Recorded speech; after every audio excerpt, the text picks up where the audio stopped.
ஓம் நமச்சிவாய.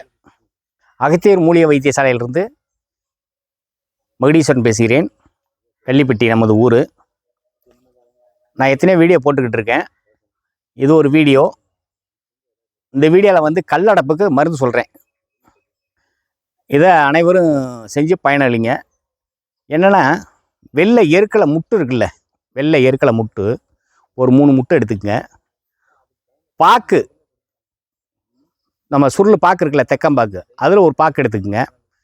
வெத்தலை 2 எடுத்துக்கங்க. இதை 3 நல்லா வச்சு அரைச்சி தண்ணியில் ஊற்றி அரைச்சி ஒரு 100 மில்லி தண்ணி போதும், களை குடிங்க. ஒரு 3 நாளைக்கு குடிங்க. இருக்கிற கல் பூரா வெளியே வந்துடும். சிறுநீரகம் ஃப்ரீயாக இருக்கும். ரத்தம் வந்தாலும் கூட ரத்தம் நின்றும். நல்ல மருந்து. கல் பூரா வெளியே வந்துடும். நல்லா அன்றைக்கி மருந்து சாப்பிட்ற அன்றைக்கி தண்ணி நிறைய சாப்பிடணும், இளநீ நிறைய சாப்பிடணும். சாப்பிட்டோம்னா கல் பூரா வெளியே வந்துடும். 3 நாள் தான் வலி உடனே நிற்கும். நன்றி. அகத்தியர் மூலிகை வைத்தியசாலையிலிருந்து மகுடீஸ்வரன். நன்றி.